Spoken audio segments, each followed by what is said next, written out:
Alright, so Robert's going to show you how to hook up TPN sterile in the correct way.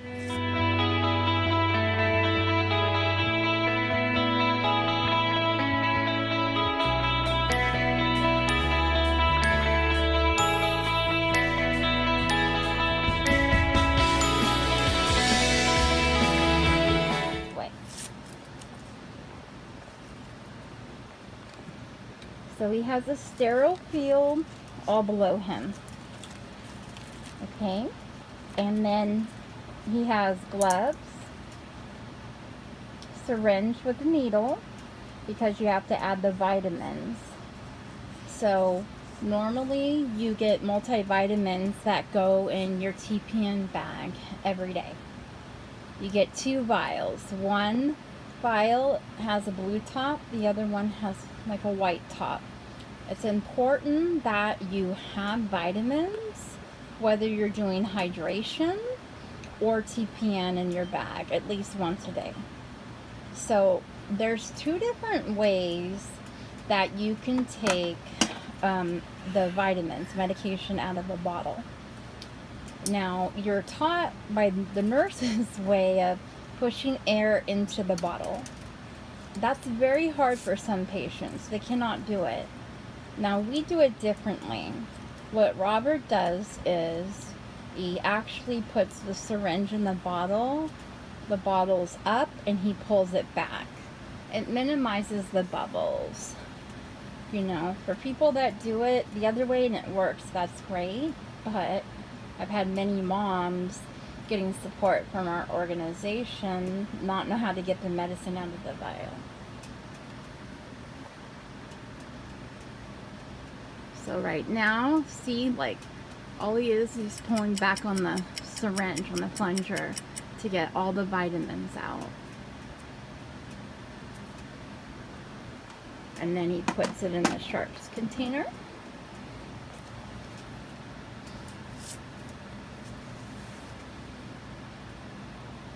Now he's cleaning off the needle. Even though it was wrapped sterile, you always just want to make sure that everything is clean, as sterile as possible. I have mast cell activation disorder, so what normally wouldn't bother other people bothers me. I'm very hypersensitive. I'm allergic to everything. So Robert has to always take extra precautions when he's doing my TPN and handling it. Alright, so let me get a little closer on this one. Alright, so what he's doing is he's injecting the vitamins into the bag. When you do it very slow. Once the vitamins are actually physically all in the bag, do not shake the bag.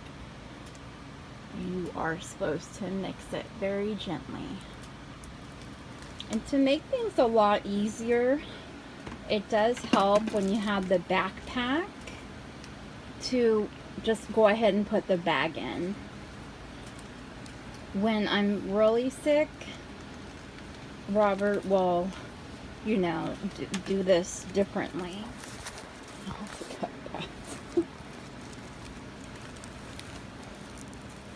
Okay, so he mixed the vitamins in it. He gently moved the bag back and forth very carefully, because you have to distribute the vitamins equally. So now what he's doing is he's wrapping it, like swaddling it. Okay, and then up here there's the clip. So there's 2 pieces that wrap around it, like swaddling a blanket. And then there's these Velcro pieces that you pull up. That keeps the bag secure. Make sure you set up all your supplies prior to doing this. You don't want to, like, get everything, oh, I gotta go to the restroom. You have to start all over. Sterile is the best way possible. And even if you're sick and bedridden and you have to do this in bed, it's feasible. Just have sterile fields everywhere. You don't want to compromise the sterileness of TPN, because any little thing of not washing your hands, touching something dirty, can get into your bag and cause septic. You can go into septic shock. You can end up with all sorts of issues. I've been very blessed, as Robert is my nurse, that he's been able to keep my IV line clear, no blisters, and keep me infection free and blood clot free. You know, always check with your home health care company. If you're not sure, ask questions, but you need to advocate for yourself, because a lot of people don't know what they're doing. Alright, so he went ahead and spiked the bag. What he's doing now is he clipped the cassette, which that's the cassette that feeds the fluids, and that handle is how it comes off and on. Okay, there's the pump. So now what Robert's going to do is he's going to prime it. You always want to prime your bag. You need to, because you don't want that air going into your body. Okay, so the reservoir has to be reset on some of these pumps, depending on what type of pump you have. Okay, so this pump is a CADD Solus VIP. This is the most friendly patient pump ever. So right now he's going to press task, and he's scrolling down 3 times. To reset reservoir volume. Oh yeah. He's going to reset the reservoir volume. I'm sorry. And then it will ask that, and then it saves it. And now the reservoir is reset. You can see up in the corner. So now what Robert's going to do is he's going to prime it. Okay. So Robert's priming this. The end of it is in the sterile package of where the tubing is, because you just don't want to hold it. You want to make sure that everything stays as sterile as possible. And sometimes you have to prime it more than once. It just really just depends. Sometimes it's good, sometimes it's not. And also depending on what pump you have. This pump I love this pump, because the prime prism was the CADD prism, that pump, you have to hold the button to prime. When you're non-stop vomiting or very sick, it's impossible. It's honestly impossible to do it. I know with the Curlin you have to hold your finger down with it as well. And when you're chronically ill, you can't do that. So it's priming, and it will tell you the CADD Solus, it stops at, does it stop at 20, right? Yeah. It stops at 20, and then it will say, do you want to continue priming?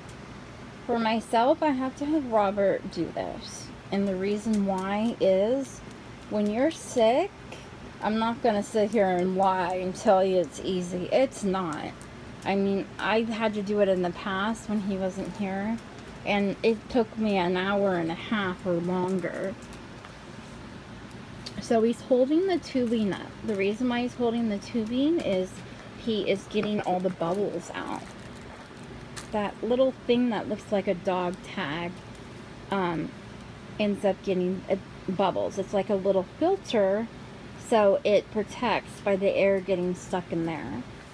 So you always want to look in the whole tubing to make sure there's no bubbles.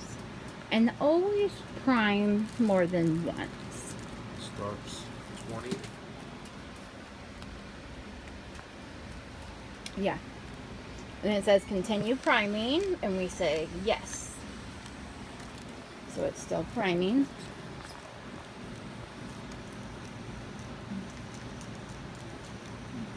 Now on the tubing that I have, it has a port way in it where you can inject medication.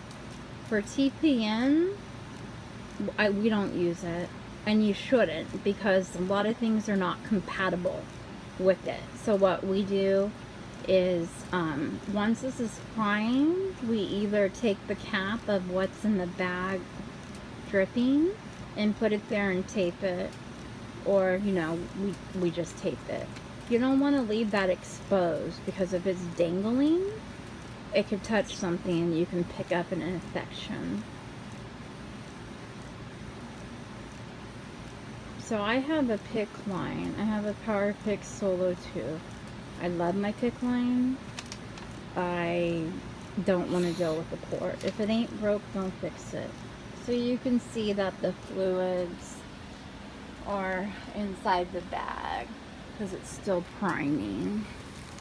And no air. Nope, no air. Now sometimes, like say if your husband, boyfriend, family member like sets this up, and then if there's a bit of a delay putting it on, sometimes the bubbles do get stuck in either the dog tag area of the filter or where the port part is, because it happens all the time. It's normal. It's irritating, but it's, don't panic. Bubbles. Where? Right there. So you just have to remember to keep everything sterile as possible. It's always best to put the TPN or your IV bag in the backpack before you start priming. That way it's set. Then once it's done priming, 60. you know, yeah, it's at 60. Now I put this.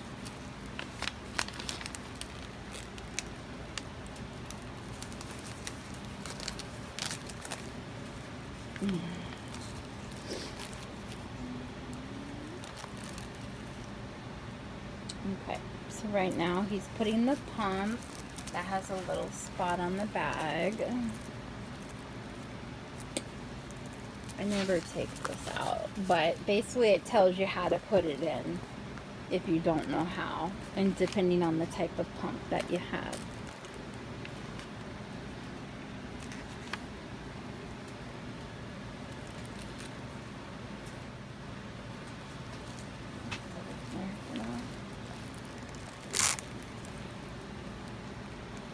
Okay, so now that he's setting up the tubing where it needs to sit in the bag, then once he's all complete with that and has everything in, then he has to flush my line and make sure my line's clear. And then if my line is clear, then we hook up. So I have mast cell activation disorder in POTS, so it's important to check blood return if you're trained to do it. If you're not, don't even try. Now, I have a secure cath in my arm, and it's a saving grace. However, I don't always get blood out of my line because my blood vessels swell.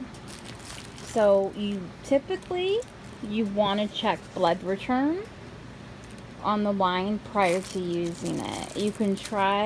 If you don't get it, then you can go ahead and hook up if you know your line is not out of place. Now, we know my line's not out of place because I have a secure cath holding it steady, and it's really the best product out there to keep your line from migrating. It's orange, it has these two little metal hinges, and it's secure and holds the line. So I'm going to hand Robert my tubing. Come over here. Come over here.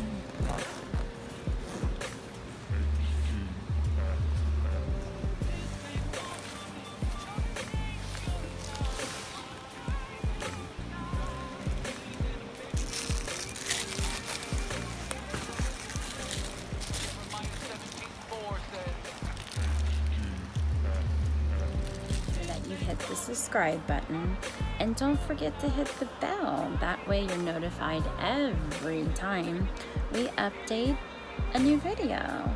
Thanks so much for tuning into our vlog and following our journey, life in the aftermath of hyperemesis gravidarum. Make sure you subscribe to follow our journey as life as HG survivors.